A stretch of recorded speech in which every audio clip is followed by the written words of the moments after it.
and through this journey, I just realized that that wasn't the answer, popping a pill. It took 7 years and it took this diagnosis for me to look at myself and want to, really figure out what was going on with myself, to come to that understanding that, for total healing to take place, it's not just taking a pill. You have to look at every aspect of yourself as a person, as yourself as a being. You have to look at all of your relationships. You have to look at your diet. And So many things that go into it that people Right. don't focus. You know what I'm saying? That's why I love that you're telling your story today, because there's so many people that are going through the same things, and they're only focusing on the one aspect of it. And to really get to the root of it, like you said, you have to journey into all different realms. every aspect of your life requires healing. It's just like your body is just like any community. So you have basically the universe within you, just like we have the community outside.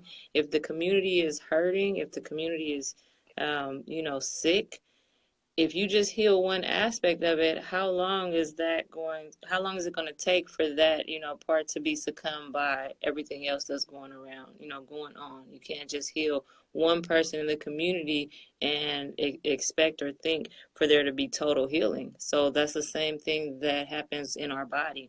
You can't just treat one symptom or one aspect of your life and expect total healing to take place. And when I was depressed in Arizona and, taking antidepressants, that was just one thing that I looked at. I didn't pay attention to the why, or, I didn't have any backup plan. I just looked at the pill to solve my problems, and it helped for a little while, but in terms of any long-standing healing or mental health, it definitely didn't help. Yeah, I think you bring up something really, really beautiful, is asking why. And really, when you're diving into those questions within yourself, like when you're doing meditation, you have to like ask those questions, and then the answer will appear eventually. Right. Even now, as I continue on this journey, sometimes, a lot of times people look at other people and they say, oh, they've made it, or, and they don't realize the work that goes into living this kind of lifestyle. And even now, if I feel myself becoming anxious, or if I feel myself becoming a little nervous or afraid, I sit back and I pause and I ask myself, what's going on? And I really try to understand. Okay, yes, I'm afraid. What are you afraid of? Afraid of hearing no, afraid of being rejected, afraid, the love or something isn't going to be reciprocated. And I literally, talk to myself and coach myself through this healing process. Sandra, tell me about the event that led for you to decide to stop the graduate program and return to the Bay Area, or did you get your, and what the events right before you got your diagnosis? Were you in the Bay Area when that happened? My diagnosis? Yes. No, so when I left Arizona, that was in 2010. And ultimately, I left because I was on antidepressants. I left because I had my 4-year-old son with me. And I just plainly said, I didn't want to give them the best years of my life. And I wasn't, a quality mother. And I knew that it was directly because I didn't believe in what I was doing anymore. I had to make that decision, and so um, when I left Arizona, it was actually a snowball effect. So I left. I came back to the Bay Area. I was partying, wilding out, getting high, and then not even a month after deciding not to go back to Arizona, I got shot by a stray bullet. Wow. Oh, okay. And I lost one of my fingers, and um, can you see that? Oh yeah, I think our viewers can see that. Yeah, like we all get wake up moments, whether we know it or not. Our subconscious is so powerful. Sometimes it takes, a catastrophic event to kind of slow us down. You know, Mine was waking up in an emergency one day, or emergency room one day, and thinking that I'm having a heart attack. You know what I'm saying? It's like it's something that's just pauses you and says, "Hey, check it out." You got to sit here and you got to evaluate where your life is going, you know. And sometimes through all the noise and everything, the partying and getting caught up in the community that you're currently in, you don't always get to see that kind of stuff. So you got to take a step back. And so after that happened, I'm sure you can imagine, more depression, more stress, more self hatred, blaming myself, feeling guilty. Like, look at what you did now. What, you should have just went back and toughed it out. So all these different type of conversations, I was having inside of my head, all of that all of that equaled my depression, all of it equaled my stress. And I continued to take the antidepressants. I was taking prescription painkillers, nerve medication. And, if you've taken those medications before, you know that, or you've probably experienced constipation. And so this is what I describe as the perfect storm that was happening inside of me that led to my diagnosis. So mentally, I was toxic, and physically, I was toxic. I was, putting all this stuff into my body, and then I was no longer, getting rid of waste or toxins regularly. And so you have a toxic mind and a toxic body, which a lot of people in our community have and don't realize it. And then here comes cancer. And so I believe all that negative thinking, all that depression, all of that resentment and everything coupled with my toxic body led to that. And so this was 2010.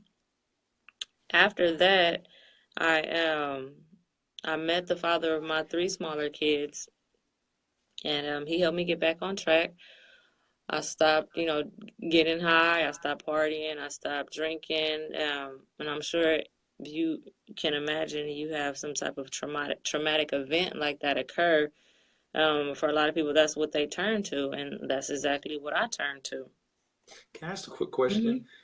As you're taking all these pain medications and antidepressants and everything like that, were you telling the doctor that it wasn't working, or you weren't feeling any better, and they continued to just prescribe you other things, or how did that process go with the doctors at that point? No, the doctors really weren't concerned with if they're working or not. If if you have that type of injury and you tell them you need pain medication, they just give it to you. If you tell them, that you're feeling depressed and you tell them why, they just prescribe it to you. It wasn't No follow up no or no anything follow on it. up or any true, desire to see, healing take place. It was just, here, take this, get rid of the pain, and that addresses the physical pain. Pop this pill and let's numb you up, and that aspect sort of takes care of the mental pain, but again, taking pills, that doesn't solve the cause or the root problem. It's just a temporary fix. You're listening to Health Matters on KPFB 89.3 FM in Berkeley. We're talking with Sandra Martin, and she's discussing how she's overcame cancer through diet, nutrition, meditation. So, Sandra, so you're back in the Bay Area. You're more concerned about, you just got shot, as you explained, and now it's even seeming like it's weighing you down that, coming back wasn't such a good decision. What was the next step in your journey? I didn't necessarily think that it wasn't such a good decision. It was just the guilt or the shame. I didn't regret um, leaving the program because I wasn't happy in the program. But it's just when certain things and events happen, you try to justify it. And so that was the guilt and shame was how I was justifying my decision. Where in reality, guilt and shame, they don't add to your life. They take away from it. You know, if you don't learn your mistake, there's no point of feeling guilty. and I didn't look at it as me making a mistake. I look at it as, this is now I look at it as, this is something that happened. And I didn't need that to happen to wake my game up, as you said. It happened, and now how I look at it is I just use this experience to help others. I don't necessarily look at it as, well, God did this, to get me on a new track.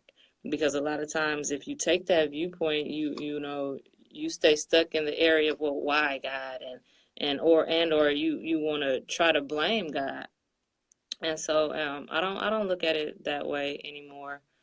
It was something I experienced, and now how do I use this experience to help myself and to help others?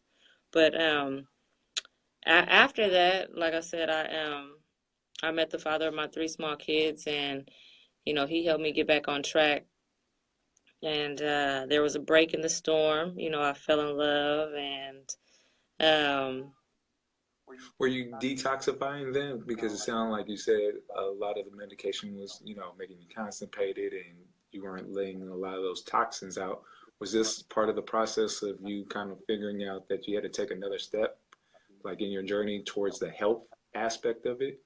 No, this whole period before my diagnosis, I didn't look at it as a health aspect or detoxifying. I was kind of oblivious to what I was doing with my life. I wasn't aware of really anything. I was just kind of letting life toss me to and fro. I was just existing. I wasn't living at all. I am, and I didn't realize that until later. So, no, when you meet somebody and you digging on them, you fall in love, nothing else Hey, really. I was just feeling each other at Yeah, that time. so, Yeah. it wasn't about health. It wasn't about any of that. It was about, oh, let me, if I'm being honest, let me get myself together. I really like him. I can't Uh-huh. be doing all this and expect, something Exactly. to come forth. No, and that's kind of how it goes. I realize even that, isn't a healthy way to build a foundation of a long-lasting relationship. Like you have to, really discuss and communicate where the direction you want to take with the person. Um, Exactly. and so no, it wasn't centered around health. It was just life happening. And then I ended up getting pregnant. And over the next 5 years, I I had three children and I had two miscarriages. And so with each pregnancy, I was very sick. I what they call morning sickness. I experienced that through all of my pregnancies. Through all of my pregnancies, I was very dehydrated and having to get IV infusions. Um, Constipated again. If anyone has ever been pregnant, they might have experienced that.